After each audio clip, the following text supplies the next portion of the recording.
Lok Sabha speaker का चुनाव इस बार दिलचस्प हो सकता है। वो इसीलिए क्योंकि सत्ता और विपक्ष दोनों ही स्पीकर के लिए उम्मीदवार उतार सकते हैं।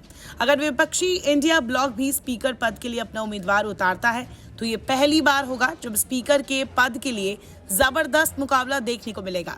आजाद भारत में आज तक लोकसभा स्पीकर को हमेशा सर्वसम्मति से चुना गया है। दरअसल चर्चा ये है कि विपक्षी गठबंधन डिप्टी स्पीकर का पद मांग रहा है।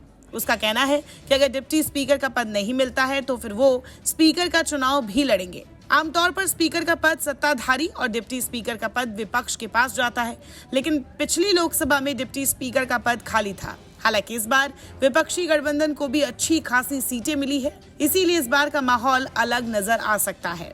लोकसभा स्पीकर का चुनाव 26 जून को होगा, जबकि डिप्टी स्पीकर के चुनाव की तारीख स्पीकर तय करेंगे। 24 जून से संसद का विशेष सत्र शुरू हो रहा है। 2 दिन नए सांसदों को शपथ दिलवाई जाएगी और 26 जून को लोकसभा स्पीकर का चुनाव होगा। 27 जून को राष्ट्रपति द्रौपदी मुर्मू संसद के संयुक्त सत्र को संबोधित करेंगी। अब अगर पूछे लोकसभा स्पीकर का चुनाव कैसे होता है, आम चुनाव होने और नई सरकार के गठन के बाद नए सदस्यों को शपथ दिलाने के लिए प्रोटेम स्पीकर की नियुक्ति की जाती है। प्रोटेम स्पीकर आमतौर पर लोकसभा के सबसे सीनियर सांसद को बनाया जाता है। प्रोटेम स्पीकर की देखरेख में ही लोकसभा स्पीकर का चुनाव होता है। आम चुनाव के बाद सरकार और विपक्ष मिलकर स्पीकर के लिए उम्मीदवार का नाम घोषित करते हैं। इसके बाद प्रधानमंत्री या संसदीय कार्य मंत्री उम्मीदवार के नाम का प्रस्ताव करते हैं। अगर एक से ज्यादा उम्मीदवार है तो फिर बारी बारी से प्रस्ताव रखा जाता है और जरूरत पड़ने पर वोटिंग भी कराई जाती है।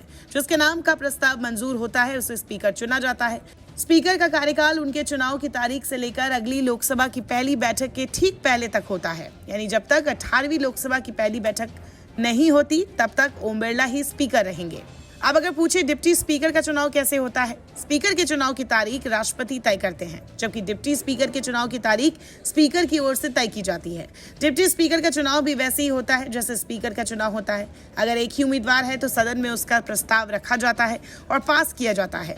अगर एक से ज्यादा उम्मीदवार है तो फिर वोटिंग कराई जाती है। स्पीकर और डिप्टी स्पीकर वही बन सकता है जो लोकसभा का सदस्य हो। दोनों का ही कार्यकाल 5 साल का होता है। अब अगर पूछे लोकसभा स्पीकर की पावर क्या होती है, लोकसभा स्पीकर का पद संवैधानिक पद होता है। सदन का सबसे प्रमुख व्यक्ति स्पीकर ही होता है।